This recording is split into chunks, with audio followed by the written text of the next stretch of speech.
Item ಯಾವುದೇ ಇರಲಿ try ಮಾಡಿ ಆಚಿ ಚಿಕನ್ ಮಸಾಲಾ. ಆಚಿ ಚಿಕನ್ ಮಸಾಲಾ. ಸಿಎಂ ಅವರ ಕಾವೇರಿ ನಿವಾಸಕ್ಕೆ ಬಜೆಟ್ ನ ಸೂಟ್ ಕೇಸ್. ಈ ಸೂಟ್ ಕೇಸ್ ಇವತ್ತು ಎಲ್ಲರ ಕೇಂದ್ರ ಬಿಂದು. ಯಾಕಂದ್ರೆ ಅದರಲ್ಲಿ ಯಾರಿಗೆ ಏನು, ಯಾರ ಹಿತವನ್ನ ಕಾಯಲಾಗುತ್ತೆ ಮತ್ತು ಯಾವ ನಿರ್ಧಾರಗಳ ಆಚೆ ಬರುತ್ತೆ ಅನ್ನೋದು ಇಂಪಾರ್ಟೆಂಟು. ಸಿಎಂಗೆ ಬಜೆಟ್ನ ಪ್ರತಿಯನ್ನ ಆರ್ಥಿಕ ಇಲಾಖೆ ಅಧಿಕಾರಿಗಳು ಒಂದು ಪ್ರೋಟೋಕಾಲ್ ಇರುತ್ತೆ, ಆ ಪ್ರೋಟೋಕಾಲ್ ಪ್ರಕಾರ ಕೊಟ್ಟಿದ್ದಾರೆ. ಇದಾದ ನಂತರ ಇನ್ನೊಂದು ಸ್ವಲ್ಪ ಹೊತ್ತಲ್ಲಿ ಆಲ್ಮೋಸ್ಟ್ ಒಂದು ಗಂಟೆ 10 ನಿಮಿಷ ರಾಹುಕಾಲ ಸ್ಟಾರ್ಟ್ ಆಗೋಕ್ಕೆ ಮುಂಚೆನೇ ಯೂಶಲಿ ಬಜೆಟ್ ಅನ್ನು ಮಂಡಿಸ್ಕೊಂಡು ಬಂದಿದ್ದಾರೆ. ಕೆಲವರು ಇದನ್ನ ನಂಬಲ್ಲ, ಕೆಲವರು ನಂಬ್ತಾರೆ. ಬಟ್ ಸಿಎಂ ಸಿದ್ದರಾಮಯ್ಯ ಅವ್ರ ವಿಚಾರದಲ್ಲಿ ನಾವು ಲಾಸ್ಟ್ ಕೆಲ ವರ್ಷಗಳಲ್ಲಿ ಅಬ್ಸರ್ವ್ ಮಾಡಿದಂಗೆ ಯಾವಾಗಲೂ ಮುಂಚೆನೇ ಸ್ಟಾರ್ಟ್ ಮಾಡ್ಕೊಳ್ತಾರೆ. ಇವತ್ತು ಕೂಡ ಅಷ್ಟೇ, ಒಂದು 11 ಕಾಲಷ್ಟೊತ್ತಿಗೆ ರಾಹುಕಾಲ ಇದೆ. ಸೊ ಅದಕ್ಕೆ ಮುಂಚೆನೇ ಆಬ್ವಿಯಸ್ಲಿ ಆಲ್ರೆಡಿ ಹೇಳಿದ್ರು 10 ಕಾಲಷ್ಟೊತ್ತಿಗೆ ಮಾಡ್ತಾರೆ ಅಂತ. ಈಗ ಕುತೂಹಲ, ಎಲ್ಲಕ್ಕಿಂತ ಕುತೂಹಲ ಏನಂದ್ರೆ ಹುಲಿಯ ಮೇಲಿನ ಸವಾರಿ ಆಗಿದೆ. ಗ್ಯಾರಂಟಿ ಯೋಜನೆಗಳಿಗೆ ಎತ್ತಿಡ್ತಾ ಇರೋ ದುಡ್ಡು. ಸದ್ಯಕ್ಕೆ ಗ್ಯಾರಂಟಿಗಳಿಗೆ ಇರಲ್ಲ ಕತ್ತರಿ, ಇನ್ನಷ್ಟು ಹಣವನ್ನು ಮೀಸಲು. ಪ್ರತಿಷ್ಠೆಯ ಪ್ರಶ್ನೆ ಸರ್ಕಾರಕ್ಕೆ. ಗ್ಯಾರಂಟಿ ಯೋಜನೆ ಬಿಟ್ಕೊಡಲ್ಲ. ಗ್ಯಾರಂಟಿ ಹೊರೆ ಬಗ್ಗೆ ಮಾತನಾಡ್ತಾ ಇರುವ DCM ಕೆಲ ಸಚಿವರು ಅದೇನು ಎಫೆಕ್ಟ್ ಆಗಲ್ಲ ಅಂತ ಹೇಳ್ತಾ ಇದ್ದಾರೆ. ಬಜೆಟ್ನಲ್ಲಿ ಗ್ಯಾರಂಟಿ ಪರಿಷ್ಕರಣೆ ಬಗ್ಗೆ CM ಜಾಣ ಮೌನನ? ಇದೊಂದು ಪ್ರಶ್ನೆ ಈಗ ಹಾಗೆ ಉಳ್ಕೊಂಡಿದೆ. ಹಂತ ಹಂತವಾಗಿ ಪರಿಷ್ಕರಣೆಗೆ ಲೆಕ್ಕಾಚಾರ ಹಾಕ್ಕೊಂಡಿದ್ದಾರೆ. ಸದ್ಯಕ್ಕೆ ಜಾಣ ನಡೆ.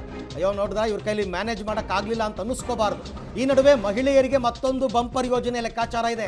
ಸೀರೆ ಕೊಡ್ತಾರಂತೆ. ಸೊ ಹಾಗಾಗಿ ಕಡಿಮೆ ಹಣ ಮೀಸಲಿಟ್ಟು ಜನಪ್ರಿಯ ಯೋಜನೆ ಘೋಷಣೆ ಮಾಡುವಂತಹ ಸಾಧ್ಯತೆ ಇದೆ ಅಂತ ಹೇಳಲಾಗ್ತಾ ಇದೆ. ವರ್ಷಕ್ಕೆ 2 ಸೀರೆ ಕೊಡ್ತಾರೆ ಅಂತಕ್ಕಂಥ ಒಂದು ನಿರೀಕ್ಷೆ ಕೂಡ ಇದೆ. ಡೀಟೇಲ್ಸ್ ಕೊಡ್ತಾರೆ ಸುಕೇಶ್ ನೇರ ಸಂಪರ್ಕದಲ್ಲಿ. ಸುಕೇಶ್, ಈಗ ಗ್ಯಾರಂಟಿ ಯೋಜನೆಗಳ ಬಗ್ಗೆ ಆರಂಭಿಕ ಹಂತದಲ್ಲಿ 1-2-3 ದಿನ ಗಿವ್ ಇಟ್ ಅಪ್ ಅನ್ನೋ ಚಿಂತನೆಯಲ್ಲಿ ಇದ್ದಾರೆ. ಗಿವ್ ಇಟ್ ಅಪ್ ಅಂತ ಗ್ಯಾರಂಟಿಗಳ ವಿಚಾರದಲ್ಲಿ ಘೋಷಣೆಗಳನ್ನು ಮಾಡ್ಬೋದು ಅಂತಿತ್ತು. ಬಟ್ ಯಾವಾಗ ಜನ ವಿರೋಧಿಸೋದಕ್ಕೆ ಸ್ಟಾರ್ಟ್ ಮಾಡಿದ್ರು, ಈಗ ಎಷ್ಟು ಕ್ಲೆವರ್ ಆಗಿ ಈ ವಿಚಾರದಲ್ಲಿ ಮೂವ್ ಮಾಡ್ಬೋದು? ಏನಾದರೂ ಘೋಷಣೆಗಳನ್ನು ಮಾಡೋ ಸಾಧ್ಯತೆ ಇದೆಯಾ? ಸರ್ಕಾರಿ ಉದ್ಯೋಗಿಗಳು ಯೂಸ್ ಮಾಡ್ಕೊಳ್ಳಂಗಿಲ್ಲ ಅಂತ ಏನಾದರೂ ಹೇಳೋ ಸಾಧ್ಯತೆ ಇದೆಯಾ? ನೇರವಾಗಿ ಬಹುಶಃ ಬಜೆಟಲ್ಲಿ ಅದನ್ನು ಘೋಷಣೆ ಮಾಡುವಂಥ ಸಾಧ್ಯತೆ ತೀರಾ ಕಡಿಮೆ. ಯಾಕಂದರೆ ಬಜೆಟ್ ಗ್ಯಾರಂಟಿಯನ್ನು ಪರಿಷ್ಕರಣೆ ಮಾಡಬೇಕು ಅನ್ನುವಂಥ ಕೂಗು ಎಲ್ಲ ಕಡೆ ಬಂದಿದ್ದು. ಶಾಸಕರ ಸಚಿವರಾದಿಯಾಗಿ ಎಲ್ಲರೂ ಕೂಡ ನಮಗೆ ಅದು ಹೊರೆ ಅನ್ನುವಂಥದ್ದು. ಯಾಕಂದರೆ ಸುಮಾರು 58,000ರಿಂದ 60,000 ಕೋಟಿ, ಹೆಚ್ಚು ಕಡಿಮೆ 1-2 ಸಾವಿರ ಕೋಟಿ ಜಾಸ್ತಿ ಆಗ್ಬೋದೇ ಹೊರತು ಅದು ಕಡಿಮೆ ಆಗುವಂಥ ಸಾಧ್ಯತೆ ಇರಲ್ಲ. ಹಾಗಾಗಿ ಆ ಹೊರೆಯನ್ನು ತಗ್ಗಿಸಿದ್ರೆ ಬೇರೆ ಅಭಿವೃದ್ಧಿ ಕಾರ್ಯಗಳಿಗೆ ಹೆಲ್ಪ್ ಆಗುತ್ತೆ ಅನ್ನುವಂಥ ಲೆಕ್ಕಾಚಾರ ಇದ್ದಿದ್ದರಿಂದ ಬಜೆಟ್ನಲ್ಲಿ ಘೋಷಣೆ ಮಾಡ್ತಾರ ಅನ್ನುವಂಥದ್ದು.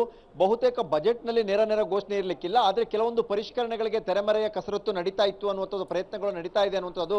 ವಿಶೇಷವಾಗಿ BPL APL ವಿಚಾರದಲ್ಲಿ ನಡೆದಂಥ ಕೆಲವು ಬೆಳವಣಿಗೆಗಳೇನಿತ್ತು ಅವೆಲ್ಲವನ್ನು ನೋಡ್ತಾ ಇದ್ರೆ ಬೇರೆ ಯಾವುದೋ ಮಾರ್ಗದಲ್ಲಿ ಪರಿಷ್ಕರಣೆಗಂತೂ ಮುಂದಾಗಬಹುದು ಅನ್ನುವಂಥ ಲೆಕ್ಕಾಚಾರ. ಅದನ್ನು ಹೊರತುಪಡಿಸಿದ್ರೆ ಈ ಬಾರಿ ಕೂಡ ಸಾಕಷ್ಟು ಸಾಲದ ನಿರೀಕ್ಷೆಯೂ ಕೂಡ ಇದೆ.